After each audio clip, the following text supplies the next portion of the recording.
और इधर चंदौली में पुलिस की दबिश के दौरान संदिग्ध परिस्थितियों में गैंगस्टर कन्हैया यादव की बेटी की मौत पर सियासत जारी है। इसी कड़ी में पीड़ित परिवार से मुलाकात करने के लिए सपा अध्यक्ष अखिलेश यादव चंदौली दौरे पर पहुंचेंगे। अखिलेश मनराजपुर में पीड़ित परिवार से मुलाकात करेंगे। करीब 2 बजे तक अखिलेश यादव चंदौली में पीड़ित परिवार से मुलाकात के लिए पहुंच पाएंगे। रवाना हो चुके हैं वाराणसी से। 2 बजे तक पहुंचेंगे कन्हैया यादव के घर पीड़ित परिवार से मुलाकात करने के लिए। थोड़ी देर बाद दोपहर 2 बजे तक पहुंच पाएंगे अखिलेश यादव। 1 मई को पुलिस दबिश देने गई थी और पुलिस की दबिश हुई गैंगस्टर कन्हैया यादव के वहां सैयद राजा थाने के मनराजपुर गांव में पुलिस पहुंची थी।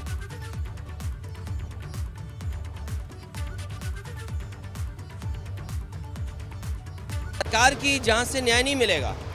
आप ये देखिए, थाने में एक ही लोग पोस्टिंग है, कौन थाने में पोस्टिंग करा रहा है, आखिर जिम्मेदार कौन है इसके लिए? और जानना चाहेंगे ज्ञान वापी के मामले को लेकर आपका क्या है? देखिए, भारतीय जनता पार्टी लगातार इसी तरह का काम करती है और भारतीय जनता पार्टी चाहती है कि समाज में शांति न रहे, समाज में एक दूसरे से झगड़ा रहे, समाज बट करके रहे, नौकरी बेरोजगारी इन पर बहस न हो। आज सोचिए, दुनिया में बीजेपी के लोग कहते थे कि डॉलर की कीमत क्या होगी, आज डॉलर कहाँ पहुँच गया। जो लोग दुनिया में डंका बजाते थे, आज बताओ डॉलर के सामने रुपया कहाँ पहुँच गया, हमारी अर्थव्यवस्था कहाँ पहुँच गई।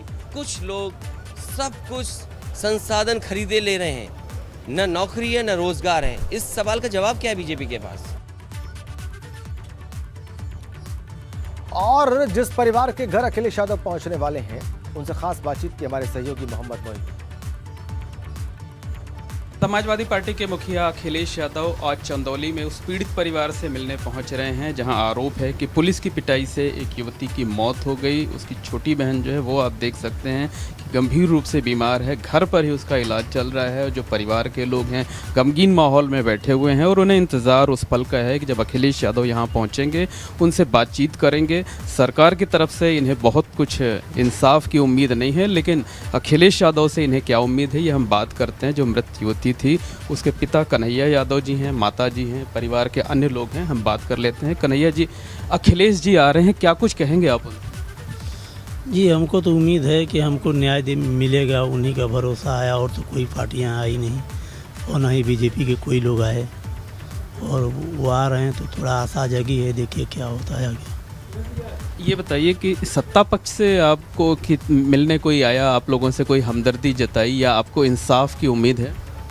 जी, सत्ता पक्ष के लोग तो हम इंतज़ार कर रहे थे लेकिन अब तक कोई नहीं आया।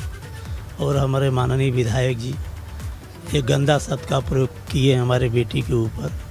उनसे मैं ये पूछना चाहता हूँ कि जो शब्द का प्रयोग किए हैं वो आके हमके साबित करें और बताएं कि हमारी बेटी ऐसी थी। जो मृत युवती है उसकी माँ भी हमारे साथ हैं, उनसे भी बात कर लेते हैं। बताइए क्या चाहती हैं अब आप? इंसाफ चाहते, अपने बचवा का इंसाफ चाहते,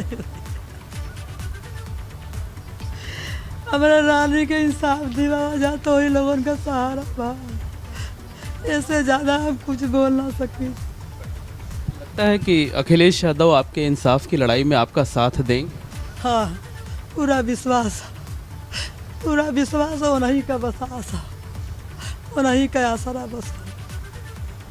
शासन प्रशासन है, उससे कोई मदद आपको मिली है या लगता है कि कोई इंसाफ आपके साथ? नहीं,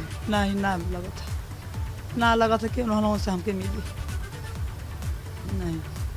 बच्ची का इलाज घर पे ही आप करा रहे हैं, इसकी हालत ठीक नहीं लग रही है? बस विश्वास ना आए से करा। ये अस्पताल में 12 बजे रात को बच्ची गई थी, उसमें बेड पर वहाँ जिला अस्पताल में भर्ती थी और वहाँ प्रशासन थी। उसके बाद बच्ची के पास अन्य लोग वहाँ पहुँच गए थे रात को। ये बच्ची आबादी, इनके दोनों भाई वहाँ सो गए थे तो हमें संदेह लगा तो हमने सोचा कि आप यहाँ से निकाल कर हम लोग ले चलें, हो सके मेरी ये भी बच्ची की हत्या हो जाए। तो सरकारी सिस्टम पे भरोसा नहीं है इसलिए आप बच्ची को घर पर लाए, घर पर इलाज करा? जी, वहाँ अस्पताल में जब ये सुरक्षा के बावजूद भी अजमीन लोग 5 लोग पहुँच जाते हैं तो बच्ची की जब नींद टूटती है तो डॉक्टर को बुलवाती है, कहते हैं डॉक्टर जाके इनके भाई को जगाते हैं। तो उस दिन हम डिस्टर्ब हो गए तो हम सोचे कि नहीं, बच्ची को हम घर पर ले चल के इलाज कराएं। 2 कमरे का ये मकान है। नीचे ये ऊपर ही कमरे में ये बच्ची जो है, जो बीमार है, ड्रिप चढ़ रही, यहीं पर है। और यहीं पर अखिलेश यादव आएंगे, जो पीड़ित परिजन है उनसे मुलाकात करेंगे, इस बच्ची का हाल जानेंगे। और परिवार वालों का साफ तौर पर कहना है कि उन्हें जो शासन प्रशासन है उस पर कतई भरोसा नहीं है। और अखिलेश यादव से ये उम्मीद है कि वो उनकी लड़ाई में उनका साथ देंगे। और बेटी की जो मौत हुई है उसको ये हत्या बता रहे हैं। और इनका साफ कहना है कि हत्या और जो भी लोग दोषी हैं उनको फांसी की सज़ा दी जाए, कड़ी से कड़ी कार्रवाई की जाए। अपने सहयोगी शशांक और कैमरामैन रोहित श्रीवास्तव के साथ मोहम्मद मोइन, ABP गंगा, चंदौली।